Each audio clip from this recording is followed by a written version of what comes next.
네, 오늘 주민문학 주제는 혹독한 환경을 이겨내온 마이 DNA라고 제가 좀 어려운 제목을 꺼냈어요. 여기 이제 지구 그림을 제가 소재로 삼았습니다. 그래서 오늘 드리고 싶은 얘기는 오늘날 인류가 있기까지 우리의 그 유전 형질 있잖아요. DNA, 조상으로부터 물려받은 나의 형질, 이 형질에 대한 우수함을 우리가 자칫 잊고 있지는 않나. 그래서 이 지구 역사와 함께 나의 우리가 갖고 있는 이 DNA 유전 형질에 대해서 유전 형질의 강인함에 대해서 제가 좀 강조를 하고 싶어서 이 주제를 꺼냈습니다. 이거는 미국 애리조나주에 있는 베링거 운석공이라는 그 지역이거든요. 이게 이제 어, 굉장히 높은 상공에서 찍은 사진이에요. 그러니까 그 운석이 지구에 충돌을 하면서 그 충돌했을 때 생긴 그러니까 화산 분화구처럼 생겼지만 그 운석이 와서 부딪힌 자국이거든요. 근데 이 운석공이 여기에 이제 하얀 줄로 있는 게 건물이에요. 그러니까 이 운석으로 생긴 이 자국이 1.2km라 그래요. 이 지름이. 그러니까 굉장히 큰 운석이 와서 여기 받쳤다라고 생각을 할 수가 있죠. 근데 이게 이제 그때 당시에 운석이 지구에 충돌할 때 이제 상상본데, 근데 이 베링거 운석공은 이 베링거라는 사람이 이 운석공 이 지역 땅을 삽니다. 왜 사냐면 이 1.2 지름 1.2km나 되는 이 운석공을 보니까 굉장히 큰 운석이 여기 충돌을 했을 것이다. 그래서 이 땅 속에 이 충돌된 운석이 갖고 왔던 철, 니켈 이런 게 지름이 1.2km나 되니까 얼마나 많이 묻혀 있겠느냐. 그것을 캔에서 팔면 굉장히 큰 비즈니스가 되겠다고 해서 적지 않은 돈을 주고 이 땅을 삽니다. 정부로부터. 그래서 이제 철 니켈을 파내기 위해서 이 운석권 가운데 보면 조그만 건물 있죠. 이게 이제 파내려간 광산 입구거든요. 근데 20여 년을 파내려 갔는데도 기대했던 철 니켈이 안 나오는 거예요. 그래서 그 광산을 파내려 가고 25년 만에 깨달은 게 뭐냐면 이 자국은 지름 1.2km지만 한 20m 정도 지름뿐이 안 되는 문석이 와서 부딪힌 걸로 어, 결론이 났어요. 근데 불과 지름 20m의 운석이 와서 부딪혔는데 그 흔적은 지름 1.2km나 된 거죠. 근데 이 베링거는 지름 1.2km니까 굉장히 큰 운석이 와서 받쳤기 때문에 철 니켈이 어마어마하게 묻혀 있을 것이라고 기대를 해서 이거 사고 파내러 갔는데 25년 만에 이 결론을 도달하고 포기를 했습니다. 이게 이제 이 베링거 운석의 이제 스토리인데, 근데 이 지구는 사실 지금 크기가 있기까지 처음에는 10분의 1 정도 크게 했었대, 이 지구가. 그러니까 태양계가 생기면서 이 지구하고 비슷한 크고 작은 그런 행성들이 서로 막 부딪히고 해서 지구가 이제 주변에 있는 별들을 막 끌어들여서 10배로 켜진 게 지금의 지구 모습이라고 그러거든요. 그러니까 이 베링거 운석공처럼 지구에 수많은 운석이 떨어지면서 그 열이 지구에 쌓이고 몸집도 커지고 해서 지금의 지구가 생긴 거거든요. 근데 이제 가장 큰 사건 중에 하나가 칙슬로브 그 운석공 분화구라는 게 있어요. 이 분화구가 굉장히 크게 이제 지구한테 충격을 줘서 그러니까 뭐 핵폭탄 수십 개 핵폭탄을 능가할 정도의 위력이라고 그러거든요. 행성이 음, 지구에 충돌을 하면. 그래서 이 칙슬로브 충돌 때 지구에 그 번성했던 공룡 시대가 끝났다라고 그 역사학자들이 이제 추론을 합니다. 왜냐하면 이 충돌에 의해서 핵폭탄 몇십 백 개가 떨어진 거하고 똑같으니까 지구에. 그래서 이때 생긴 구름이 생기면 일단 햇볕을 차단하잖아요. 그러면 햇볕이 없기 때문에 동식물이 거의 이제 죽게 되죠. 그래서 이런 충돌이 지구가 생성이 되고 생명이 탄생되면 생명은 처음에 이제 수중에서 단백질에 의해서 미생물부터 시작됐다고 하는 것이 이제 정설이거든요. 근데 이런 충돌에 의해서 그 생명체가 전멸을 했을 것이다. 공룡이 전멸했듯이.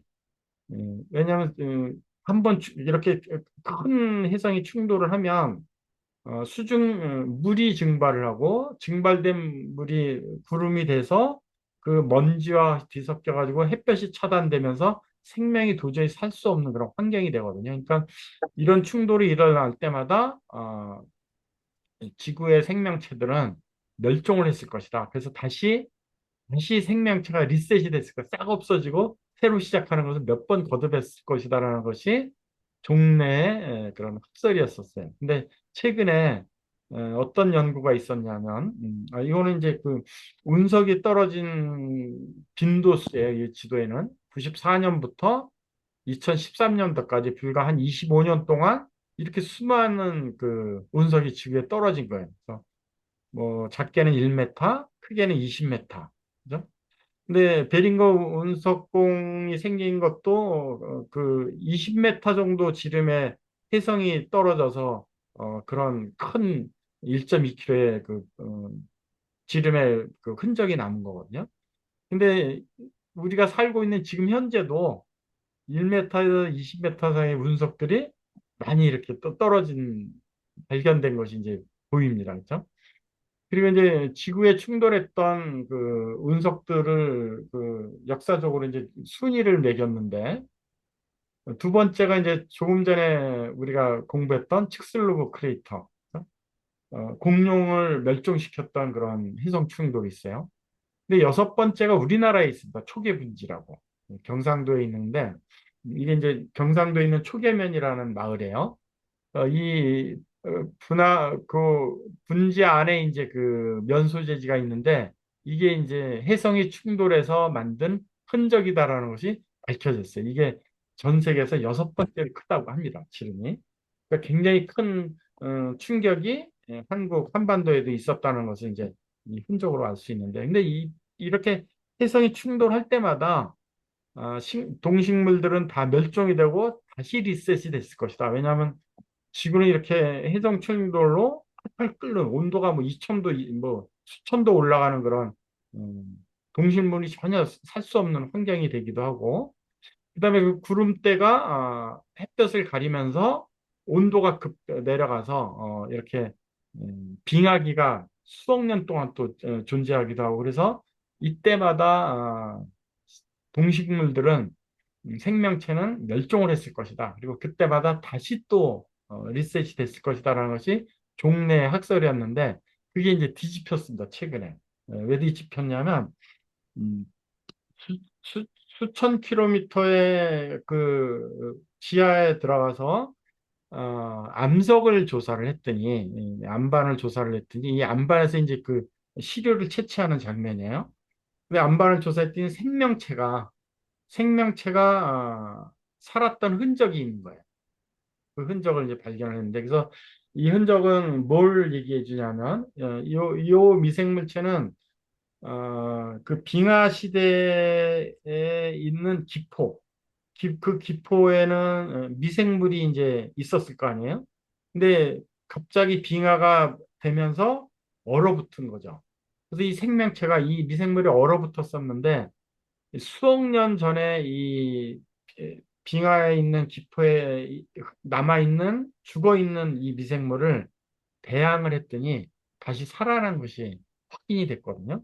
그 생명체가 우리가 그 공상과학 만화에 생명체를 냉동 상태로 했다가 다시 살려내는 기법 있잖아요. 그게 현실적으로 여기에서 이제 추론이 된 거거든요. 그래서 지금도 몇몇 부자들이 지금 희귀병을 앓고 있는 부자들이 냉동 상태로 들어가 있는 상태가 있습니다. 그렇죠? 어, 의술이 발달해서 그 불치병이 치료가 되는 의술이 됐을 때 다시 살겠다는 의지로 냉동 인간으로 들어가 있는 경우가 있거든요. 그래서 생명체가 리셋이 된 게 아니고 지구 환경이 팔팔 끓는 온도가 됐을 때 또는 역으로 굉장히 꽁꽁 얼었을 때 자기 생명을 유지하기 위해서 저 깊은 자기 온도가 유지되는 깊은 바위 속으로 파고들었다는 흔적을 최근에 이제 밝혀낸 거예요. 그래서 이런 해성 출동물도 지구에 생명체가 생기고 나서 그런 열악한 환경이 거듭됐을 거 아니에요. 많은 해성이 부딪혀가지고. 그때마다 생명체가 리셋이 된 게 아니고 그 열악한 환경 속에서도 살아남았던 생명체가 지금의 동식물을 만들고 있다는 것이 최근에 이제 밝혀진 거예요. 그러니까 지금 현재 지구상에 존재하는 모든 생명체는 이 열악한 환경 속에 바위 속으로 틈에 들어갔다가 어, 바깥으로 생명을 유지했다가 그 구름대가 거치고 다시 태양이 이제 지표면에 쏘이면서 정상 온도가 됐을 때 다시 기어 나와서 생명체를 진화시킨 것이 현재 지구상에 존재하는 모든 동식물이라는 것이 최근에 이제 밝혀졌습니다. 그래서 요거는 영장류 최초의 영장류 그 화석이에요. 크기가 15cm 뿐이 안 돼요. 근데 지금 현재 지구상에 살고 있는 모든 영장류의 조상이라고 합니다. 그래서 이름은 이제 카르폴레스테스라는 학명이 붙어 있는데 15cm 뿐이 안 돼요. 근데 이 작은 영장류가 지금 지구를 점령하고 있잖아요. 그렇죠? 그 영장류 중에서도 우리가 속해 있는 호모사피엔스, 인간이 전 지구를 장악하고 있잖아요. 근데 이 영장류가 처음부터 지구를 장악한 건 아니거든요. 해성 출몰로 열악한 환경이 됐을 때 바위 속으로 피신했던 그 유전자부터 시작된 거죠. 그 최초의 영장류가 밤에만 활동했대요. 이 화석을 추론해서 얻어낸 결론이 왜 밤에만 활동했냐면 낮에 자기보다 힘센 동물들이 너무 많았던 거예요. 그래서 공룡 시대가 끝나고 나서 어떤 시대가 왔냐면 조류 시대가 왔대요. 그래서 영장류의 조상인 요 15cm 되는 요 동물이 왜 밤에만 활동했냐면 이게 같이 동시대에 생존했던 조류의 발자국이거든요. 그러니까 이 영장류 발자국의 거의 뭐 3, 40배 크기잖아요. 그러니까 15cm의 3, 40배 크기의 조류가 낮에 활동을 했기 때문에 밤에만 활동을 했다는 얘기죠. 이 영장류는. 그러니까 가스로 살아남은 영장류의 DNA예요. 해성이 충돌해서 열악했을 때 바위 속으로 틈에 들어가서 가까스로 생명체를 유지하고 그다음에 여러 가지 여러 번의 해성 충돌로 지구의 환경이 열악해졌을 때 가까스로 살아남은 DNA를 유지하고 유지해서 지금의 지구를 장악하고 있는 인간이 된 거거든요. 그래서 여기서 이제 제가 추론을 한다면 우리가 받은 그 DNA, 나를 형상화시킨 나의 DNA는 결코 호락호락하게 볼 만한 DNA가 아니라는 거죠. 그렇죠?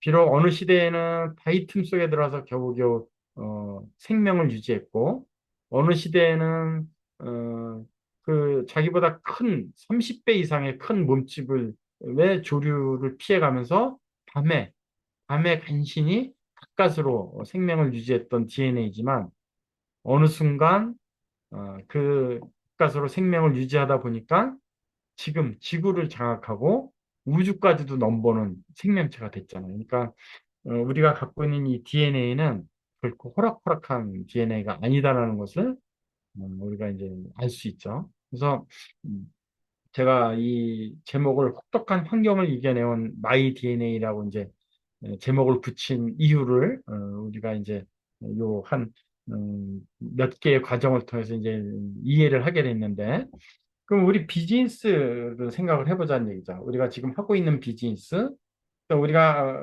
지금 하고 있는 뉴스키라는 비즈니스 만나기 이전에 나의 그런 여정, 뭐 초등학교 다니고 경쟁을 해서 또 대학을 가고 또 사회 나와서 또 경쟁을 해서 취직도 하고 가정을 꾸리고 여러 가지 환경, 열악한 환경, 뭐 경제가 어렵다, 뭐 여러 가지 환경이 어렵다고 해도 여태까지 이겨내온 이 마이 DNA는 나의 의지도 있지만 여태까지 다희 속에서부터 가까스로 생명체를 유지해온 몸집이 30배나 큰 조류 시대에도 밤에만 가까스로 생명체를 유지해놓은 그 DNA 형질이 음, 유전적으로 이어져 왔기 때문에 지금의 환경을 우리가 너끈히 극복하는 게 아닌가 이렇게 생각을 합니다. 그래서 우리가 특히 뭐 비즈니스 할 때도 맞닥뜨리는 여러 가지 난관이 있지만 뭐 여러 가지 일을 했을 때 마음대로 되지는 않잖아요. 순탄하게 되지만은 않잖아요.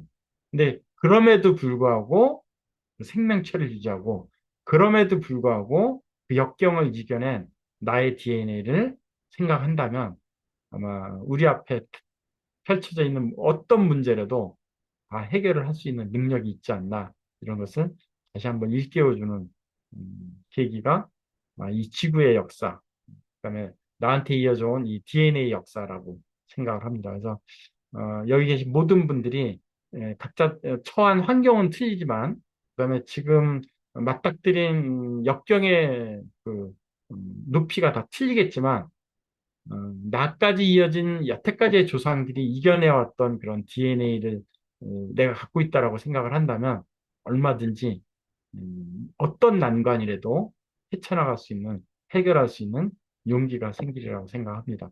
그래서 이 짧은 인문학 이야기지만 이 인문학 이야기를 통해서 우리 모두 용기를 갖는